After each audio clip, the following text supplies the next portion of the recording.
यहां सद्गुरु एक भोगवादी व्यक्ति और एक आध्यात्मिक व्यक्ति के बीच के अंतर को स्पष्ट करते हुए समझा रहे हैं कि कैसे आध्यात्मिकता जीवन के साथ कभी न टूटने वाला प्रेम संबंध है। सद्गुरु कहते हैं, कुछ समय पहले मैं सिंगापुर में एक प्रसिद्ध प्रबंधन एवं प्रशासनिक प्रशिक्षण कॉलेज के अध्यापकों को संबोधित करने जा रहा था। मैं लगातार एक के बाद एक कार्यक्रम कर रहा था, तो उस कॉलेज में प्रवेश करने से पहले मैंने आयोजकों से पूछा कि मेरा संबोधन किस बारे में है, मुझे क्या कहना है। वे बोले, नेतृत्व के बारे में कुछ कहिए। मैं जब वहां प्रवेश कर रहा था तो मैंने एक बैनर देखा जिस पर लिखा था, भारत के एक प्रेरणादायी वक्ता का नेतृत्व पर संबोधन। भौतिकतावादी व्यक्ति उस कुत्ते की तरह है जिसके आगे हड्डी लटकाकर उसे रेस जीतने के लिए प्रेरित किया जाता है। बस हड्डी पाने के लिए कुत्ता तेज गति से भागता है, पर वो उसे नहीं मिलती। एक भौतिकतावादी व्यक्ति हमेशा बाहरी परिस्थितियों से प्रेरित होता है। तो मैंने बस ये सोचा कि वे कौन सी बातें हैं जो लोगों को कुछ करने के लिए प्रेरणा देती है। लोगों को कब और कहां प्रेरणा की आवश्यकता पड़ती है। आपको प्रेरणा की जरूरत तभी होती है जब आपके जीवन में कोई ऐसी चीज न हो जो आप वाकई करना चाहते हैं। अगर आप वाकई कुछ करना चाहते हैं तो आपको किसी प्रेरणा की कोई जरूरत नहीं है।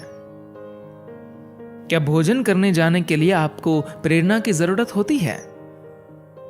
लेकिन हां, आप में से कुछ लोगों को साधना करने के लिए, सुबह जल्दी उठने के लिए प्रेरणा अवश्य देनी पड़ती है।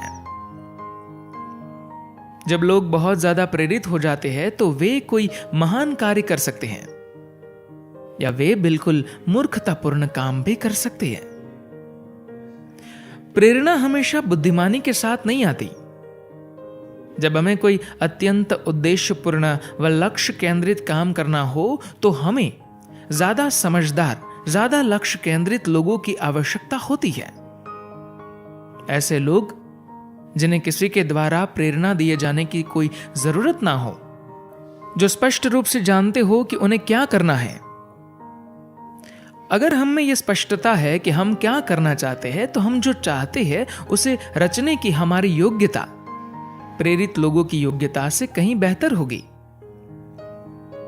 प्रेरित लोगों का समूह किसी कम समय तक चलने वाली गतिविधि के लिए तो ठीक है, पर यदि कोई दीर्घकालीन कार्य करना हो तो ऐसे लोगों की जरूरत होगी जो हर हाल में वो काम करना चाहते हैं। एक भौतिकतावादी या सांसारिक व्यक्ति और एक आध्यात्मिक व्यक्ति में अंतर बस यही है कि भौतिकतावादी व्यक्ति उस कुत्ते की तरह है जिसके आगे हड्डी लटकाकर उसे रेस जीतने के लिए प्रेरित किया जाता है। बस हड्डी पाने के लिए कुत्ता तेज गति से भागता है, पर वो उसे नहीं मिलती। एक भौतिकतावादी व्यक्ति हमेशा बाहरी परिस्थितियों से प्रेरित होता है, जबकि आध्यात्मिक व्यक्ति को किसी बाह्य प्रेरणा की जरूरत नहीं होती, क्योंकि वह वही करता है जो वह वाकई करना चाहता है। आध्यात्मिक प्रक्रिया जीवन जीने का एक ज्यादा बुद्धिमानी पूर्ण तरीका है, क्योंकि इसका अर्थ यह है कि आप सृष्टि के निर्माता की बुद्धि के साथ लय में हैं। अब चाहे जितना भी गहरा सोच ले, उसकी तुलना उस बुद्धिमानी से नहीं हो सकती जो ये शरीर बना रही है। कीचड़ में फूल उगा रही है, मिट्टी के भोजन को मानव शरीर और उस शरीर को फिर से मिट्टी बना रही है, जो ग्रहों को गोल घुमा रही है और जो सौर मंडल एवं तारा मंडलों को कार्यरत रखे हुए हैं, वह जो इस सृष्टि का आधार है। आप चाहे किसी भी प्रकार के अत्यंत स्मार्ट विचार पैदा कर ले, किसी भी प्रकार के सिद्धांत और समीकरण आप बना ले, वे सभी बस उस बुद्धिमानी को समझने के लिए है जो इस सृष्टि का स्रोत है। अब जिसे विज्ञान कहते हैं वह बस सृष्टिकर्ता की बुद्धिमानी को समझने का प्रयत्न है। आप जिसे तकनीक कहते हैं वह और कुछ नहीं, बस पहले से ही बनी हुई जीवन की तकनीकों की एक तुच्छ नकल मात्र है। तो आप जिसे मानवीय या तार्किक बुद्धिमानी कहते हैं वह उस बुद्धिमानी की तुलना में कुछ नहीं है जो सृष्टि का आधार है। अगर आप उस बुद्धिमानी के साथ एक होना चाहते हैं जो इस सृष्टि का आधार है तो आप आध्यात्मिक हैं। सामान्य रूप से भोगवादी जीवन उस सर्वोत्कृष्ट बुद्धिमानी के साथ लय में नहीं होता। तो क्या इसमें कुछ गलत है? क्या भोजन करना, कपड़े पहनना, रहने के लिए एक मकान बनाना गलत है? यह सब काम करना गलत है, मुद्दा वो नहीं है। लेकिन अगर आप सहायक भोजन को ही मुख्य भोजन बना देंगे तो यह जीने का एक मूर्खतापूर्ण तरीका होगा। हम मकान बनाते हैं, कपड़े पहनते हैं, खाना खाते हैं, हम ये सब कुछ करते हैं क्योंकि हम जीना चाहते हैं और पूरी तरह से जीना चाहते हैं। हम सिर्फ जीना ही नहीं चाहते बल्कि हम उस जीवन को उसकी पूर्णता में जानना, समझना चाहते हैं। यदि आप जीवन को बस ऊपर ऊपर से जी रहे हैं तो जिंदा रहने का यह तरीका बुद्धिमानी पूर्ण नहीं है। आध्यात्मिक प्रक्रिया जीवन का फल खाने, उसके रस को पाने, जीवन के मूल को समझने के लिए है। हम सिर्फ इसका स्वाद ही नहीं चखना चाहते बल्कि हम इसे पूर्ण रूप से जानना और समझना चाहते हैं। आध्यात्मिक प्रक्रिया जीवन से तलाक लेने की बात नहीं है बल्कि यह जीवन के साथ कभी न भंग होने वाला प्रेम संबंध है। यह जरूरी क्यों है? बस इसलिए कि जीने का यह एक ज्यादा बुद्धिमान तरीका है। कोई भी मनुष्य जानबूझकर मूर्ख बनना नहीं चाहता। यहां तक कि कोई मनुष्य यदि कुछ इधर उधर करता है, उल्टी सीधी हरकतें करता है, वह भी मूर्ख कहलाना नहीं चाहता और यही दिखाने की कोशिश करता है कि वह कितना होशियार है।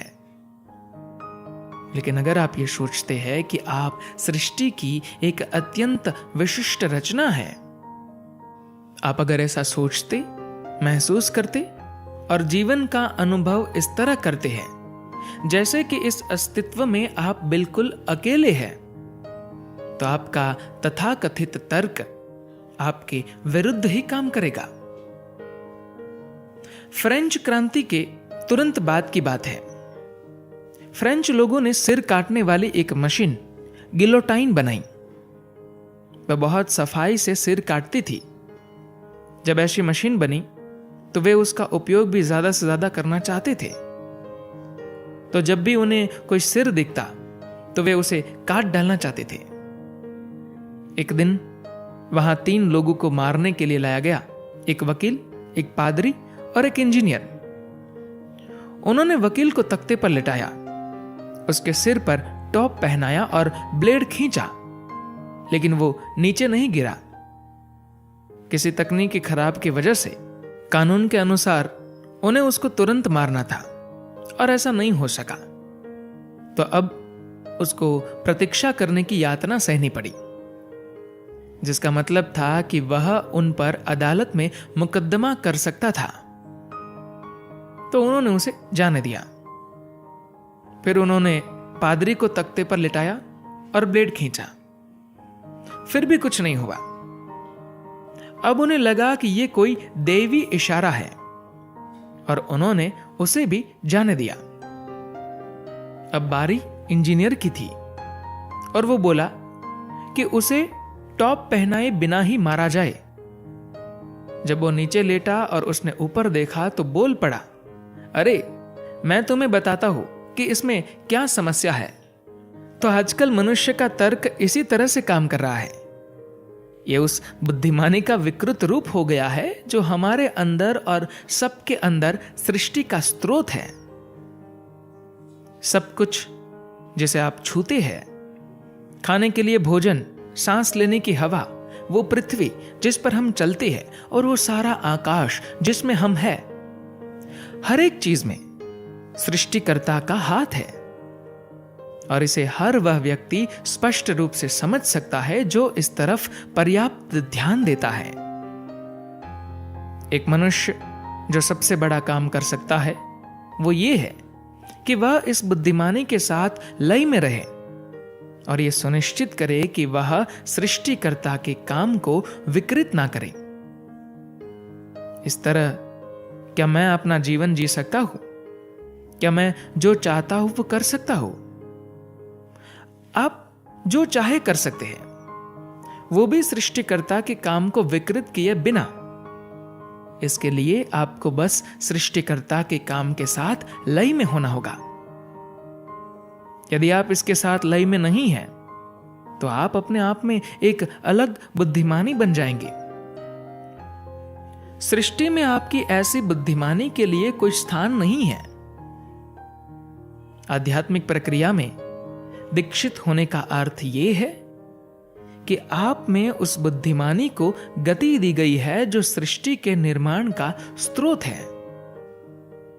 आपको बस उसे अपना कार्य करने देना है, अपने मूर्ख दिमाग को नहीं चलाना है। इसका अर्थ यह नहीं है कि मैं मानवीय तर्क के विरुद्ध हूं, ऐसा बिल्कुल नहीं है। आजकल विश्व में बहुत सारी कृत्रिम आर्टिफिशियल बुद्धिमानी है। कंप्यूटर वास्तव में बहुत होशियार हो गए हैं, लेकिन कोई भी कंप्यूटर कभी भी किसी मनुष्य की बराबरी नहीं कर सकता। भविष्य में ऐसा कंप्यूटर बनाया जा सकता है जो लगभग हर वो चीज कर सकेगा जो आज मनुष्य कर रहा है, पर मनुष्य की बेवकूफी के साथ तो वो भी बराबरी नहीं कर सकेगा। तो हम मनुष्य हमेशा अतुल्य ही रहेंगे। तर्क समस्या नहीं है। समस्या यह है कि आप एक विशिष्ट बुद्धिमानी बन जाते हैं जो किसी काम की नहीं होती। आप एक सर्वसमावेशी बुद्धिमानी नहीं रहते। योग का अर्थ है सर्वसमावेशी होना, जैसे आपकी बुद्धिमानी किसी भी प्रकार से उस बुद्धिमानी को विकृत ना करे जो आपके अंदर और बाहर हर वस्तु की रचना का स्रोत है। धन्यवाद।